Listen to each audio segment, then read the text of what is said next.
Hello and good morning, friends. Welcome to the CC EduSet Live lecture. Dear friends, with our ongoing series on health and nutrition, so far we have conducted one lecture.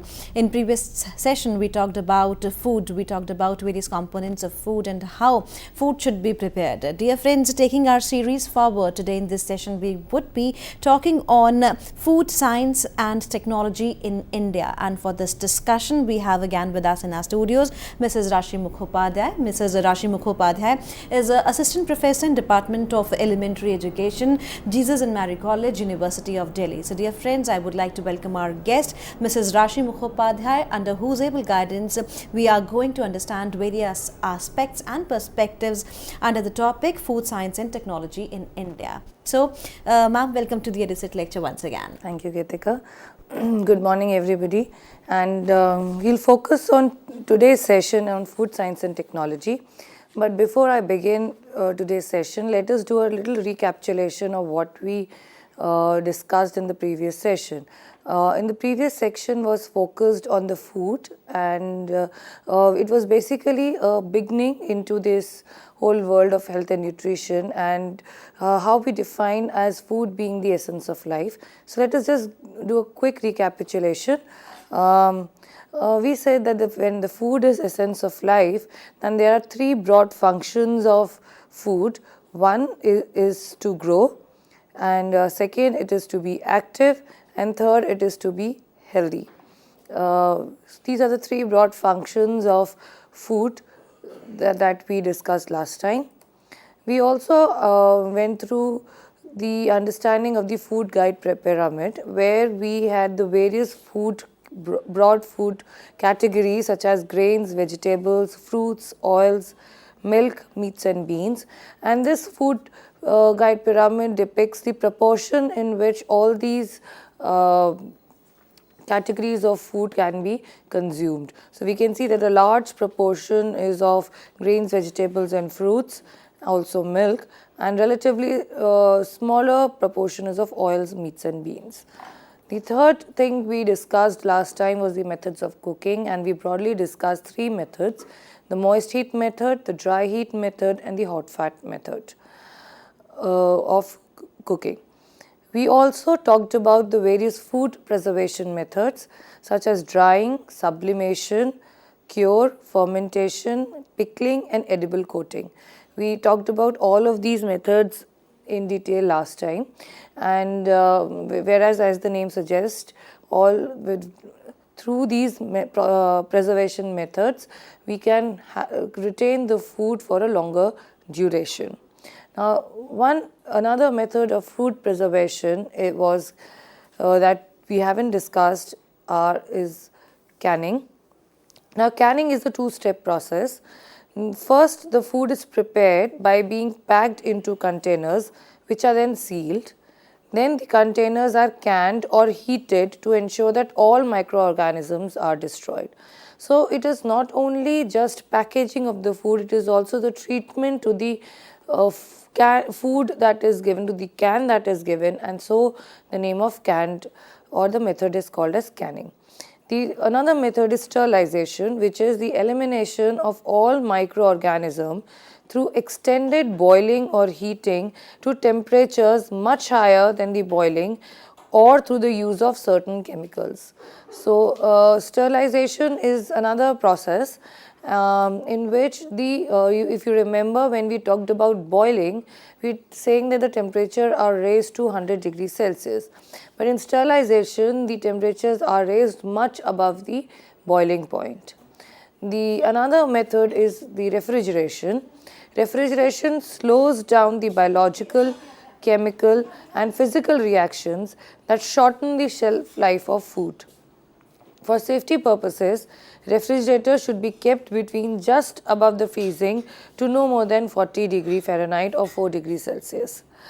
All perishable foods should be refrigerated as soon as possible, preferably during transport, to prevent bacteria from multiplying. So refrigeration, we also have refrigerators at home, and the basic idea behind putting material in refrigeration, and here in refrigerator, and when I talk about refrigeration, it's at a larger scale, is that we reduce the multiplication or prevent the bacteria multiplication, and thus we are reducing the risk of spoilage of food.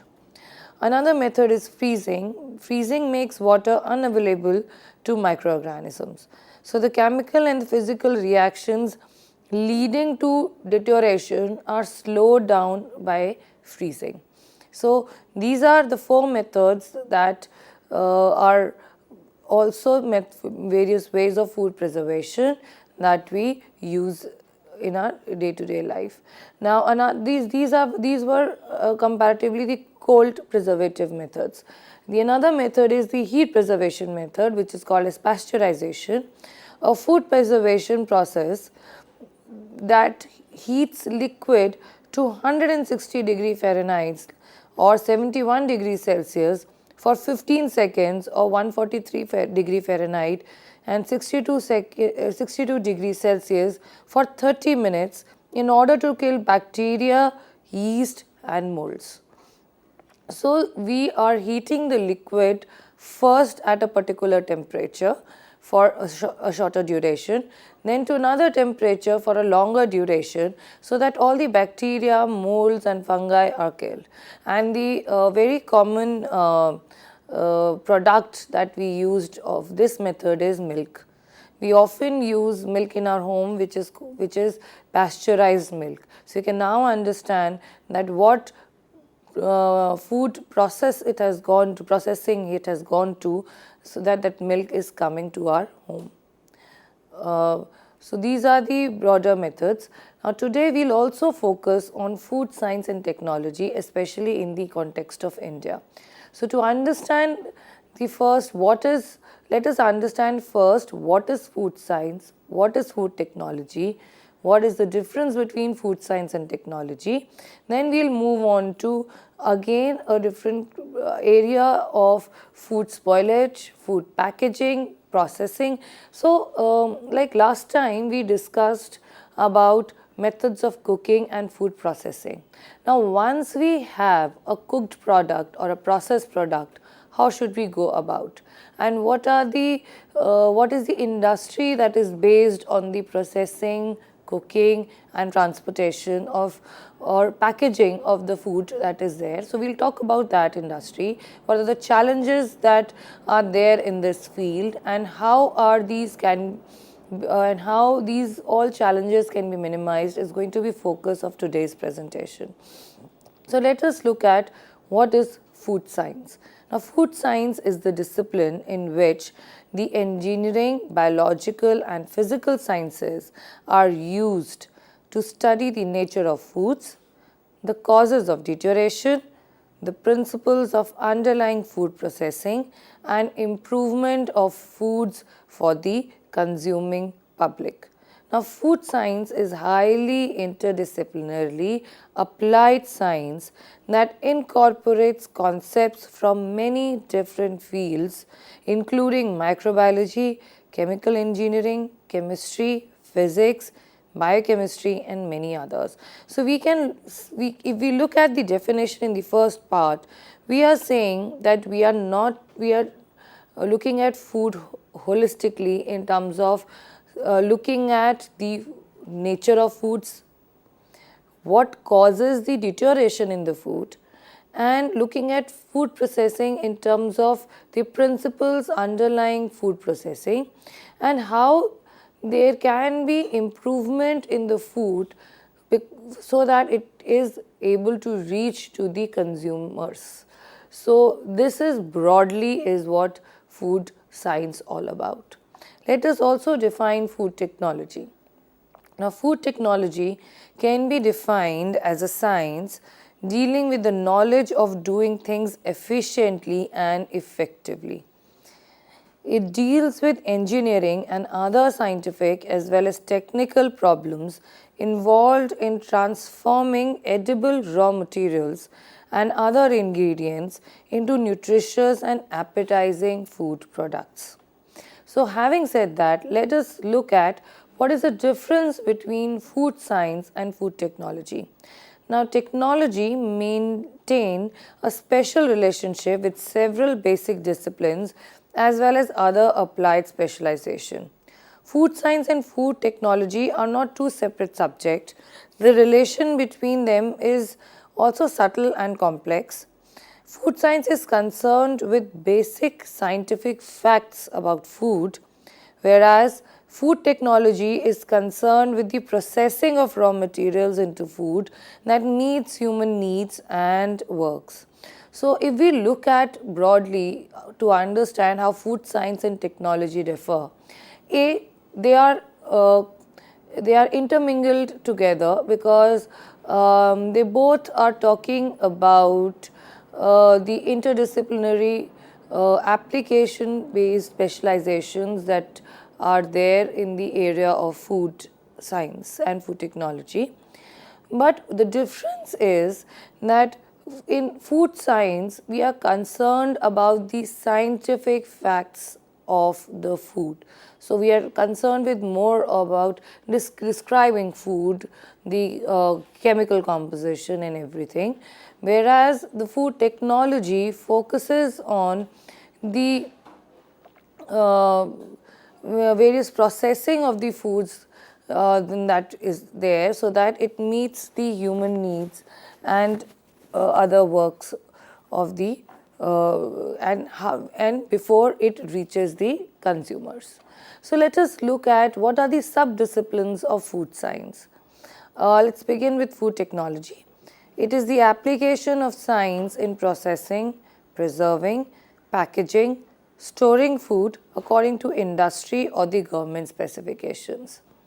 Food safety, it is the causes, prevention and communication dealing with food-borne illnesses. So, therefore, the name food safety.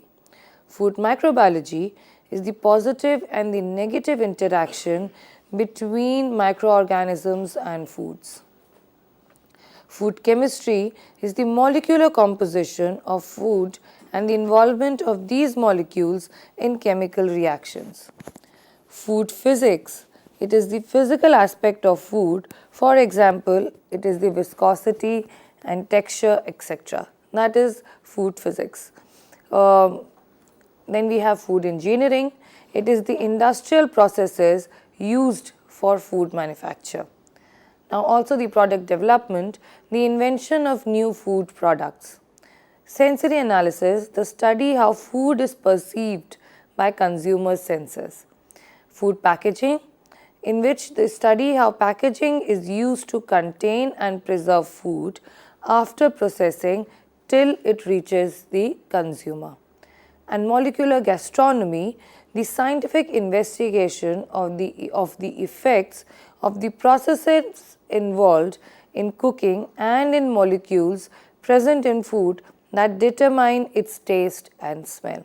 So, if we just do a recap of the various headings that are there, you will see that basically all the sub-disciplines of food science are dealing right from the time when the food is produced to the time that it is going in the hands of the consumer.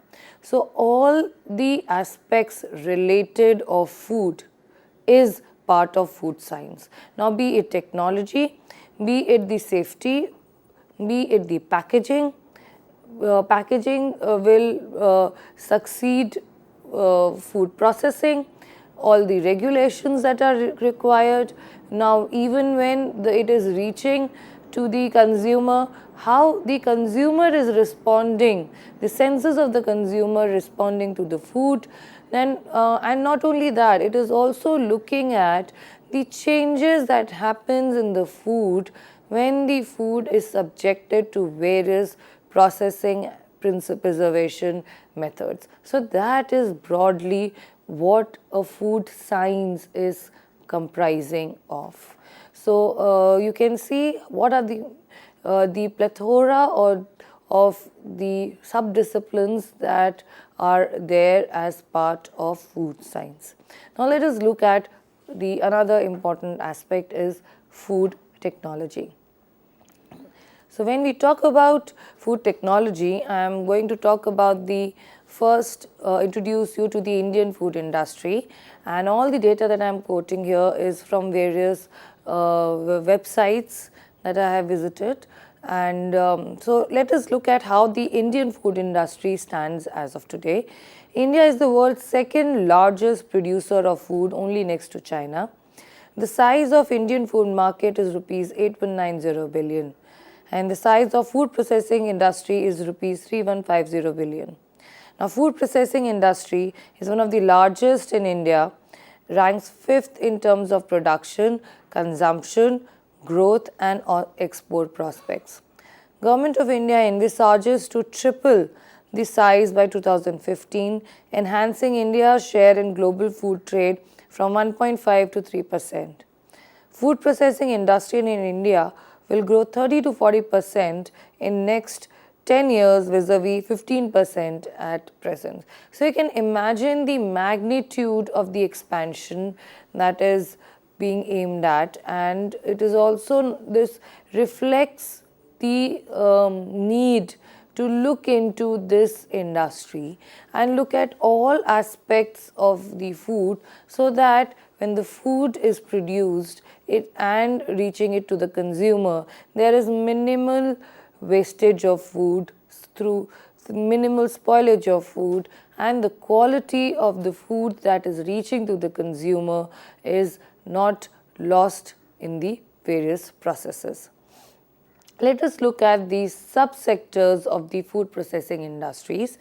So we have namely milk and milk products, poultry and meat, fisheries, fruits and vegetables, grain, packaged and convenience foods, beverages and soft drinks, and spices. I think all these are self-explanatory, but I just wanted to lay them out to so that we understand that there are multiple subsectors, and each subsector is exclusive in its needs and in its processes. Now, there are certain aspects for the slow growth of Indian food industry that I want your attention, I want to draw your attention to, because it is to understand the various processes. It is also important to understand what can be the various places where these hindrances are occurring. So first, the reasons can be traced to the lack of latest technologies, modern ideas, sanitation and hygiene. It is also due to low overall purchasing power of the vast section of Indian population that the demand for food has never been translated itself into efficient marketing demands. The sophisticated cereal technology had made slow progress in India. The moderate climate over the Indian subcontinent, there are no wide fluctuations, the availability of fruit and vegetables, and the need of food preservation has not been felt in India. A large vegetarian population, and by the cost of milk and milk products, has provided little problems to the growth of meat and dairying industry. But the cattle in India have been more of a source of power and fertilization than meat. The high cost and high prices had made products uncompetitive in the market. Possible reasons can be high taxes, high cost of machinery, high interest rates and high incidences of taxes. Lack of strong horticulture base has made it difficult for the industry to procure the quality of fruits and vegetables for producing good quality finished products economically. Cost of transformation also hamper transformation of raw materials from production to processing sites, as also from processing sites to the market to good quality conditions.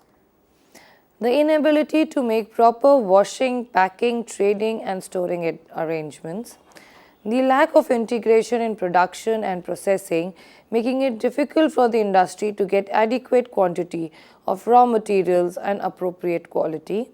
Infrastructure's bottlenecks such as supply of power, lack of scoring machinery at the level of retail trade have also affected the industry. So you can look, so if we just summarize the various points, it is related to not only at the time of production, but it is also at the time of processing that the technology is required, and probably we don't have that kind of advanced technology that will reduce the spoilage or wastage of food. And also it is not only related to the production and processing, it is also related to the consumer. If the consumer doesn't have the purchasing power, then also the demand will be less, and therefore it becomes a kind of a circular thing where we have to look at not only at the production but also to the consumer. So another aspect is that the lack of attention, research and development (R&D) and the communication gap between industry and R&D instructions have prevented the industry from developing new products with reducing cost, introduced new technologies and process which are suitable to Indian conditions. Non-availability of finances at reasonable interest rates is also one of the major factors, and the industry has been concentrating only on few products in few markets. So there's also difficulties in populating the processed items through the media due to high rates. The increased acceptability of processed food products requires changes in traditional eating habits, as also provision of information regarding quality and nutritional value and other advantages of processed food products. This can be brought through advertisements and promotional activities in media. So it also brings on a very important point of reflection on our traditional food eating habits. Now, though nobody is asserting on the fact that one should not follow the traditional eating habits, absolutely that should be maintained, but how the technology can be intersected with our traditional food eating habits, and we can have the products so that both the need for prevention of the food spoilage and the needs of the consumer can be met. I think that is the point which is lacking in our current food industry. Now, also there are problems that are faced by exporters because they have lack of information about food norms, quality norms, marketing trends in other countries. In developed countries, processed food and fresh food prices are usually within the reasonable range. At times, processed foods are even cheaper than the fresh foods, but in Indian processed food, prices are higher than the fresh food. So, also there has been a drawdown of taxation that is an important factor. Then the lack of infrastructure and post-harvest losses multiply the imminent losses, leading to an increase in the cost of processed foods. Multiplicity of regulatory authorities also add to the cost of all processed food. Now, cost of packaging is also another major factor that constrain the sector food processing. Now, there are also government initiatives for food processing sector. These are that the food processing industries have been put in the list of priority sectors for bank lending. There is a thrust on contract farming and making the sector tax-free. Government of India plans to open 30 mega food parks by the end of 11th 5-year plan, that is 2007-12. Fruit and vegetable processing units have been completely exempted from paying excise duty. Now, I know I am talking about 11th 5-year plan, but I am not talking about the current 5-year plan because that was the intention, and we need to look ahead now and see that how much has this been achieved. So, why I wanted to bring this point is that there has been the thought and government initiatives that is helping us to achieve the needs of the consumer and also the needs of the food, that each food subcategory that we have. So, we are also now going to look at the various aspects of food losses and factors affecting on the food losses. Let us look at the different factors of food losses in fruits and vegetables processing industries. So, I am going to look at the various subcategories of food and look at each needs of each subcategory. And the first subcategory that I am talking about is fruits and vegetables. First, poor post-harvest handling and lack of adequate transportation at a time.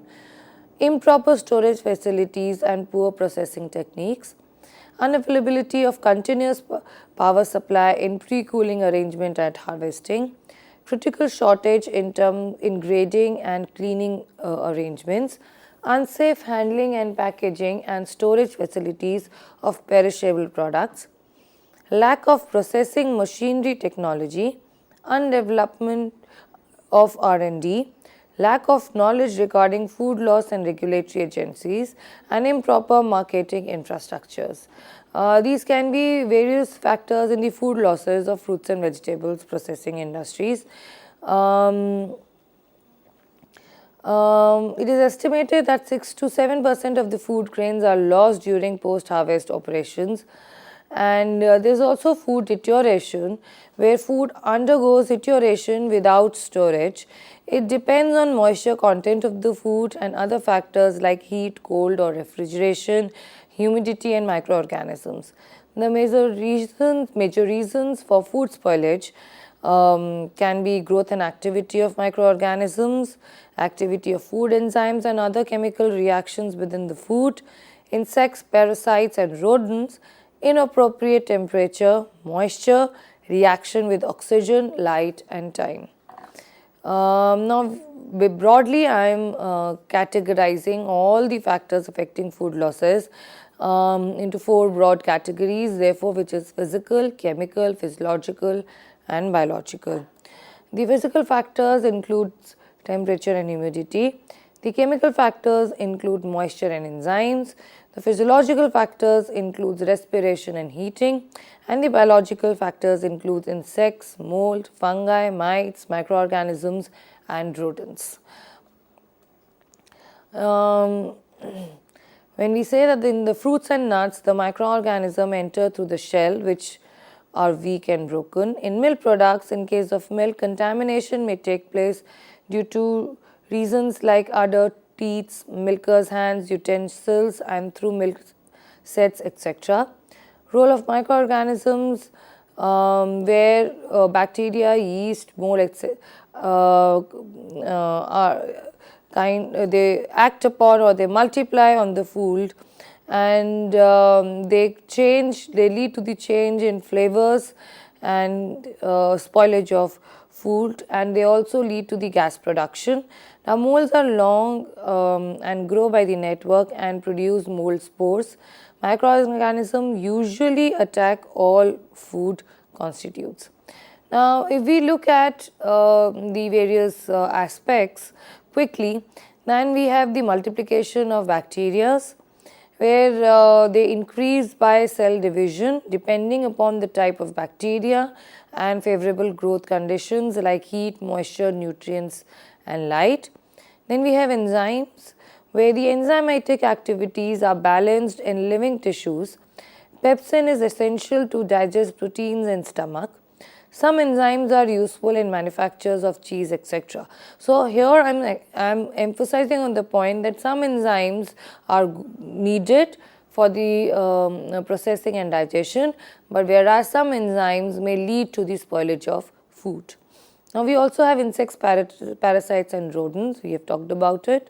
Then we also have the hot temperatures. So, the climate is also a very important factor that may lead to food spoilage or food help in the food preservation. For every 10 degree Celsius rise in storage temperature, the rate of chemical reaction is doubled. Now, this includes both enzymatic and non-enzymatic reactions. Excess heat leads to losses of proteins, vitamins and constituents of food products. So we have hot temperature, and we also have in contrast the cold temperature. Now in extreme cold temperatures, the skin will shrink, leaving susceptible for microbial attack, as I said in the first point. At cold temperatures of 5 to 6 degrees Celsius may also affect certain fruits and vegetables like bananas, lemons, etc. Tomatoes should be stored at not more than 12 degrees Celsius. So you can see that cold temperatures are also harmful for or may lead to food spoilage. We also have the moisture. Higher the moisture content, lower is the shelf life of food product. Air and oxygen. The availability of air and oxygen contributes for the growth of molds. The oxidizing effect may affect the availability of vitamin A and vitamin C.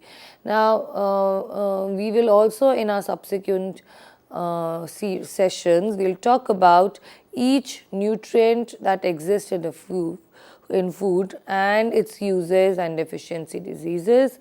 So therefore, this vitamin A and vitamin C, we'll take it later, but it is important to emphasize here that vitamins are also lost when a food comes in contact with air and oxygen. Light. Riboflavin, vitamin A, vitamin C are affected by light. Milk may develop some light flavor as well. Time. For almost all foods, time is an important factor in products like cheese and wines, where fermentation time is required. So, for some food, time for the ripening or leading to the spoilage may be less, but for some food, if they are kept for over a period of time, it enhances the taste of that food.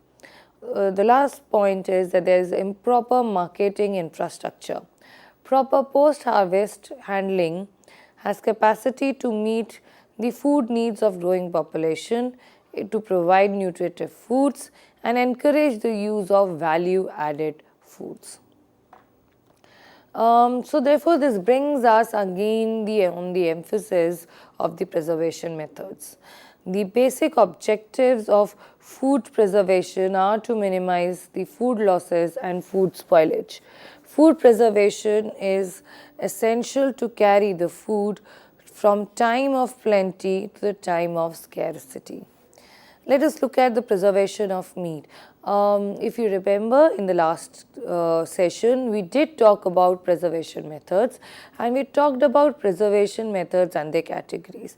In this section, I am revisiting the preservation methods in the light of our discussion till now, where we are looking at food science and technology, and therefore I want to revisit this food preservation methods, but I am also going to look at food preservation method from the lens of various categories of foods. So let us look at one category, which is the preservation of meat.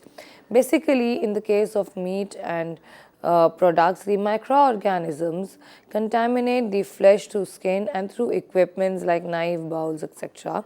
during so therefore the eggs in general are sterile, but the shell of the egg can be contaminated through the cavity, and this cavity enables the entry of spoilage microorganisms. Let us look at now the packaging of the processed food. To prevent the food losses in recent years, many new packaging concepts were introduced, like modified atmospheric packaging, vacuum packaging, aseptic packaging. Packing to improve shelf life of perishable products are such as vacuum packing, shrink wrap packing, which is there is a health shrinkable thermoplastic film is wrapped to achieve a skin tight package. Canned food products, bottles and jars can be shrink wrapped. Packing material should be eco-friendly and environmentally friendly. No hazards to man or environment, and corrugated boxes should be eco-friendly and preferably for exporting. Now, what are the various points to be considered for designing packing systems? For example, the first point is product details. The physical state, weight, size, chemical composition, vulnerability to environment and fragilities. These are the aspects of the product that needs to be kept in mind while they are going for packing systems. Distribution. Method of distribution is either by road, rail, sea, air or combination of 2 or 3 modes. Handling. Cargo handling manually or mechanical means. Destination market. In the case of export market, the details regarding the importing country's laws and regulation. Packing cost. Details of the material cost include storage cost, packing operational cost, distribution cost, insurance cost and development cost. Therefore, this brings us to an important aspect of labeling. Now, we around us, there are various food that is available to us in various kind of packaging. You look around you and you will see that right from cereals to fruits to processed foods to pulses, anything and everything, they come in various packages. And thus, and when I look at, when I'm standing in a shop and I'm looking at a product, I need to get the information about the product that is I am buying or I am going to consume. Now, just if we take a pause and think that what are the pointers that come to mind as a consumer about a product, about a packed product, then I think offhand I can think of, I need to know the contents, I need to know the nutrients value, I also need to know the price. More importantly, I need to know when was it packaged, so that I get a sense of how long it has been in a packaged state, also how it has been processed, and till what time can I consume it. So these are the things that come to our mind while we are looking at a packaged product. So therefore, there are certain norms also regarding the labeling on the packaged product. Let us look at these important aspects. So every package should have a label stating name and address of the manufacturer and packer with written content, common or generic name of the product, quantity, weight or number, month and the year of manufactured, retail sale price, its size is relevant in terms of dimension of the commodity. Also, an export package should indicate the intended for export, identify the product for its net weight and measure, and name and address of the manufacturer. These are very important. If you also look at that, there are various on various packages it is written that in case of any complaint, call on this number, or you can write to the manufacturer. So I think for after today we can revisit any packed product and see what information is there, and relook in this aspect as to what is there and what meaning it convey to us. Now, having said that, let us look at what are the advantages of the packaging.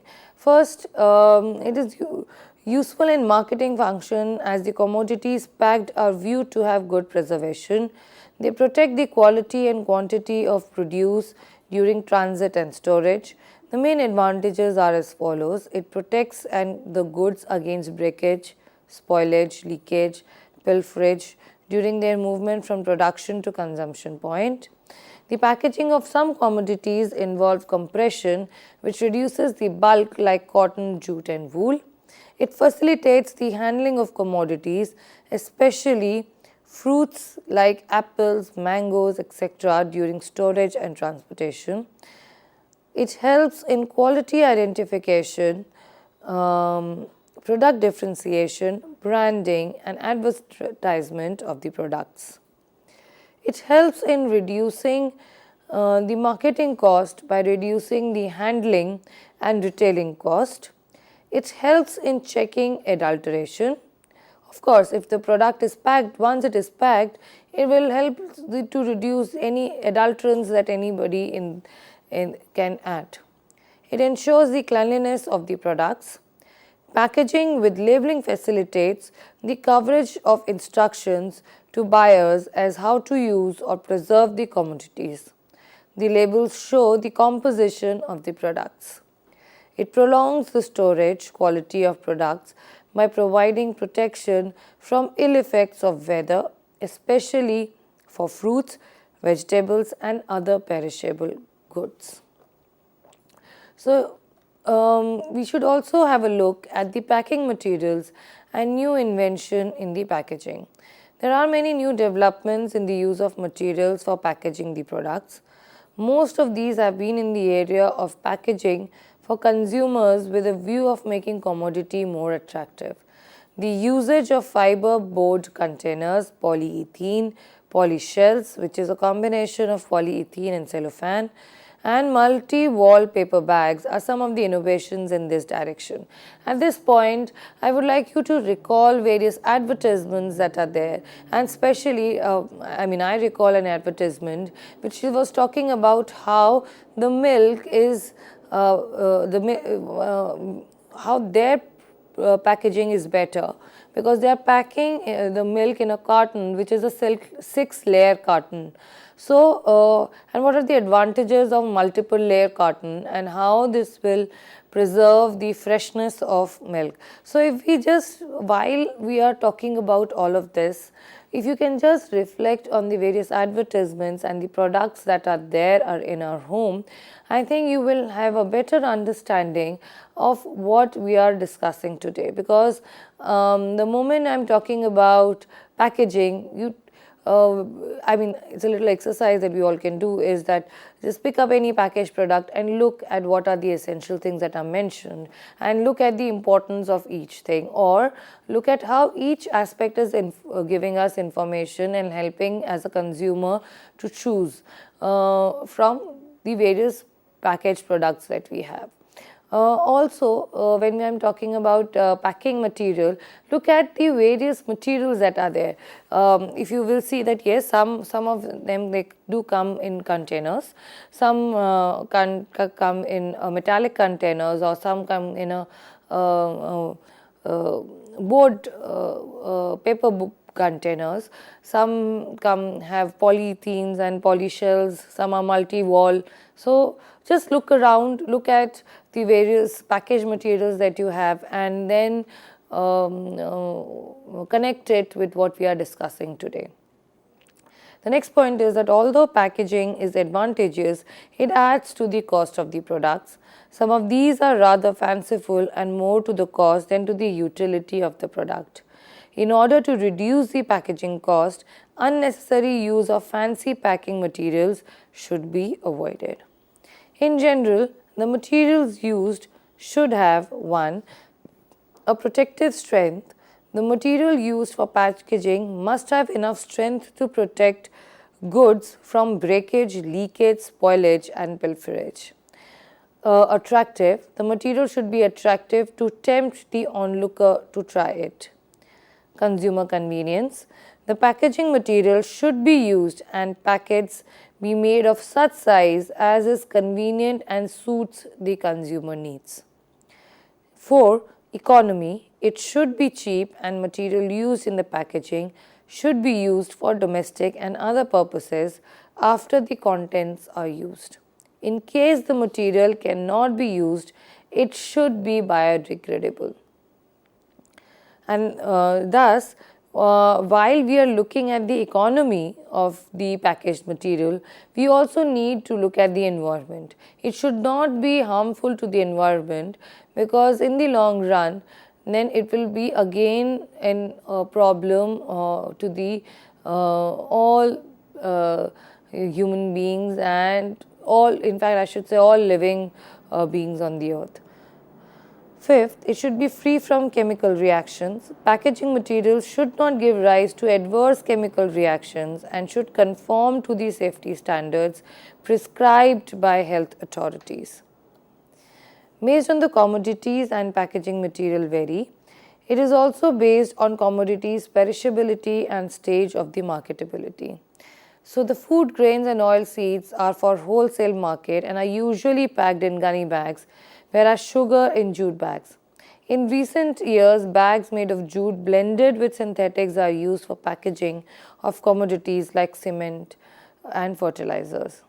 For fresh foods, wooden cartons and straw board boxes or bamboo baskets are used, but nowadays non-conventional packaging materials are being viewed due to cost consideration.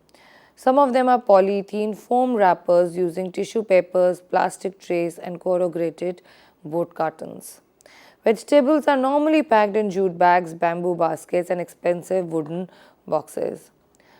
Processed foods, packaging material used for processed foods are as follows. Tin containers, these are usually malleable, ductile and can be put to other use by consumers. The thickness, tolerance and surface finish influence the efficiency of tin containers. Glass containers, they are chemically inert, impermeable, non-porous and generally more hygienic. Polyethylene, this is extensively used as it is low cost, lightweight, flexible and convenient to use. By extrusion or blow molding process, they can be converted into flexible, semi-rigid or rigid containers in the form of wraps, bags and pouches. Aluminium foils. Foils preserve the freshness, flavor and texture of sensitive products like butter, cooked foods. They protect the contents from light, color, odor, moisture or bacteria. They can be embossed, printed and coated. So,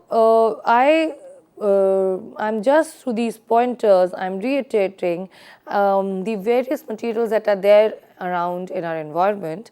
As in earlier, I asked you that the need or the essential of the protective material in this particular section. In this section, I am giving you examples of how the various food categories and the material of available to the various food grains. So, I think a little task that we can do is just to look around, look at this section that we have discussed and see what are the materials that are available and what are the new materials that are there. And also reflect on that in the context of the claims made by the company. For example, if a company, sometimes I also feel that a product is for this much value if it is by brand A or and this much value if it is by brand B. So, we can reflect in terms of whether it is the quality of the packaged material that is influencing the price or and it is also improving the preservation aspect of the food or it is only more of a beautifying the packaging material and thus both the brand A and brand B are sufficiently meeting the needs of food preservation. So, this can be a little task or a reflection that we can do and after we have read these sections that will add more meaning and connect us with what is happening in the surrounding around us. So, just to sum up, normally the material used are jute bags for bamboo baskets and wooden baskets, corrugated fiber board CFB, corrugated kraft paper cartons and plastics. But by the end of the day, packaging should be such that the maximum utilization of space should be there while transportation is done. In the beginning, I did talk about the various new packaging methods that are there. Let us look at them in a little detail. The first type of packaging that I am talking about is vacuum packaging. It is the simplest and most common method of modifying the internal gaseous atmosphere in a pack. Product is placed in a pack made of plastic film or laminate of low oxygen permeability. Air is then evacuated and the package is sealed. evacuated package collapse around the product. Main significance behind this technique is to extend the shelf life of the processed food products. Products having high fat content like fried items become rancid due to reaction with oxygen, making the product bitter and unacceptable to the consumer. In order to reduce the oxygen available within the package, it is needed to evacuate the air inside the packaging. It is more suitable for powdery products like skimmed milk powder, tea dust, and non-suitable for granule or flaked or baked products as they get crushed due to evacuation of air from the package. The next method is modified atmosphere packaging (MAP). MAP modifies the internal atmosphere of foods, primarily applied to fresh or minimally processed foods that are still undergoing respiration. It is also used as a packaging technique for baked foods, coffee beans, tea, dairy products, dehydrated products, processed meat to keep the meat pigment looking desirable. Also used for nuts and snack foods, MAP contains the food under a gaseous environment that differs from air in order to control normal product respiration and growth of microorganisms. Nitrogen gas, which is odorless, tasteless, colorless, non-toxic and non-inflammable, is most widely used for the modification of atmosphere. This modification offers protection from spoilage, oxidation, dehydration, weight loss and freezer burn as well as extend shelf life of the products. So, as the name goes of modified atmosphere packing, we are basically what we are doing is we are modifying the atmosphere that is available to the food product. Some of the food products, like if in this the air that the food product is exposed to may the various parts of the air may lead to the formation or the multiplication of bacteria, fungi, etc., or they may change the odor or taste of the products. So, basically we are modifying the atmosphere that is available to the product so that the food is available to us and in the more fresh form or more close to the natural form. Another is called as the aspect packing, which consists of sterilization of packaging materials or container, filling of commercially sterile product in a sterile environment and producing containers which are tight enough to prevent contamination. The term as aseptic implies the absence or exclusion of any unwanted microorganism from the product, package or other. Okay, so it is called as aseptic packing. The next is controlled atmosphere packing, which is called as CAP. Both CAP and CAS permits only controlled oxygen and carbon dioxide exchange. The gases mainly used in CAP or CAS are oxygen, carbon dioxide, ethylene concentrate and water vapor for high quality foods for worldwide distribution. So, we looked at broadly four methods of types of packing. One was vacuum cap packing, another was modified atmosphere packing MAP, then aseptic packing and then controlled atmosphere packing. The next aspect that we are looking at is the nutritional aspects. Now, when we have the milk and milk products, let us look at the nutritional aspects. Having talked about the various packaging, spoilage, processing, it is important to also understand broadly the various subcategories of the food that we have, just to get a broad idea what are the nutritional aspects of all the categories. Now, milk and milk products has been considered as an ideal food for infants and children.